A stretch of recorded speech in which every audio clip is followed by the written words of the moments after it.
Hey guys, what's going on? Jenko Sports here, bringing you the next episode in our Leicester City career save. Going to quickly check our inbox and... What? What do you mean Cambiaso's injured? He's our best player! He's the only player that's bold and he's the only one that can kick a ball and it not be intercepted. I don't know what I'm going to do without him. We've got an easy game against Palace and he's just gone off being bold. Maybe he's trying to get a hair transplant, or maybe he just likes Argentina better. Anyway, look, bottom line is we've got a game to win and we've got to prove that we're more than a side based around one bold Argentinian. Can we beat Crystal Palace? Let's find out. So, away at Selhurst Park then, it should be one of our easier fixtures of the season, bearing in mind we face 3 of the top 4 teams in our opening 5 games of the season. This could well be the break we need. We take a look at the table. We've probably had a much better start to the season than I expected. Starting on legendary difficulty, of course, it was never going to be easy, so to get more points in games played is a big achievement for us. I mean, if we can finish 11th at the end of the season, I'll be over the moon. But on our road to finishing in such a position, we have to first beat teams like Crystal Palace, teams that have struggled all season, and teams that we really should be beating or at least drawing against if we can't beat the big teams or at least get a point against them. So here's how we line up then. You can see slightly changed to how we faced our previous opponents, and the formation looks much more like a 4-4-2 than our traditional suicide throw everyone forward formation. How would it fare against Crystal Palace at Selhurst Park? Chamak with a big shot early on. Nothing came of it. He had the finishing style there of a dead sloth. So, unfortunately, no goal for Crystal Palace. 13 minutes in, been pretty even up until this point. Not too many opportunities, but they hit us on the counter there. And Matthew Upson's not going to get back. Schlupp's doing everything he can, but too busy shopping his drink. And we go 1-0 down. Yeah. So, not the way we wanted to start the match at all as they run off celebrating like they've just won the Champions League final. But we can come back from this. We're 16 minutes in, still plenty of football left to play, and we've got better results against much better teams. You know, we faced some of the big 4 and scored. I'm sure we can score against Crystal Palace. Now Matty James finds some space. Can he loop his way through the defender? Goes for a shot. Can he get it off? Can't quite beat the keeper there. That really did not have any power behind it at all. The corner comes in, headed towards Aloha. He's already scored 1 this season. And there's the second. Leonardo Aloha gets his 3rd goal of the season. That's 1 penalty and 2 headers from 2 corners. I'm not being funny, but he's a striker. He shouldn't be using just, you know, a penalty or a set piece to score. Another corner on the 23rd minute, and their ball goes in the air. They can't quite clear it. They finally get it out, and I think that I give away a lot of penalties. Is too busy wondering his own business to get onto the ball. But now Kelly making his way down the sideline.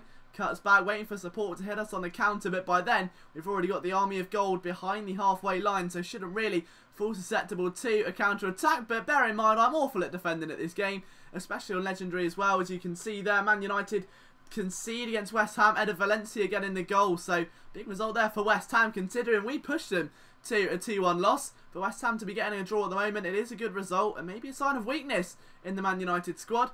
As the game goes back and forth in the midfield, both teams looking to try and play that long ball up the field, get as many people over the halfway line to hit the other on a counter-attack. And when both sides play like it, you just end up like magnets repelling each other. That is so constant. It's back and forth, back and forth. No one's ever going to get through. And when they do, it's just instantly repelled again, as you can see. Banana, nana, nana, nana, Rama with the shot goes absolutely nowhere. So, unfortunate effort there for Banana, Nana, Nana, Nana, Rama. They get the corner a little bit later, 42 minutes in, drilled in, and that's headed straight away. Goes right back into contention. Chamak finds Banana, Nana, Nana, Banana, Nana, Nana, Banana, Nana, blocked. Now, I don't know what that was, but that was almost an own goal. So, Kasper Schmeichel is definitely giving him a dap at half-time. I don't know what happened there. It's just abysmal. There's no excuse for it. You don't volley it into your own goal. You're not Titus Bramble. Ball goes into Ale, and he was offside, and he didn't win it anyway. Oh, it's going to be one of those games, and it's still 1-1, 58th minute. Mark Albrighton using that pace down the side to lose the ball, and then it instantly come back to no one. Great play there by Leicester. Absolutely brilliant. The positioning in the midfield has been top class all afternoon. If you can't tell, I'm being very, very sarcastic. Here comes Banana, Nana, Nana again. Banana, Nana, Nana, hands it off there to Campbell unintentionally. Back to Ward. Campbell in possession. Banana, Nana, Nana, Nana, Nana, Nana, Chamak, Banana, Nana, Nana, and he loses it. So, the Bananarama trouble comes to an end for just a little bit. Another substitution there, so MacArthur comes on for Ledley. Not long left in the game. We also make a substitution. The ball gets drilled into the box. We bring on the mighty Chubaluba Akpom for Jamie Vardy just to try and unleash some speed into the offense. Just maybe try and play a few more through balls, get him running, get him down the field, and try and really challenge these centre-backs who are coming way too far forward to be any kind of threat at the back. But right now, another ball goes wide there. And Kasper Schmeichel was no way going to get to that one if that just crept an inch closer to the goal. But if we can outpace those centre-backs, we can lure them forward and get big Chubaluba Akpom into the box. And we've got a real chance of getting a goal here. Aloha finds Danny Drinkwater who does that. And I don't even know how to react to that.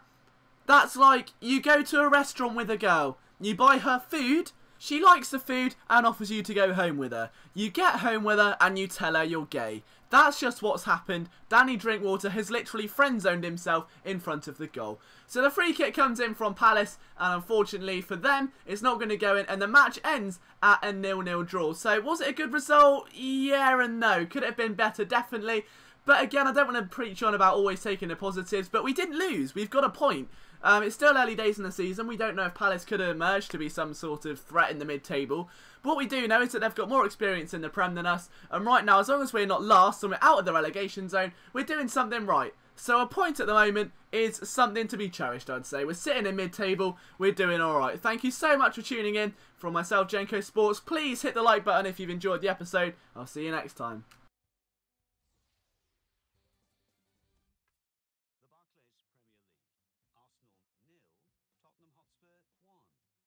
Crystal Palace 1, Leicester City 1, Hull City 0, Manchester City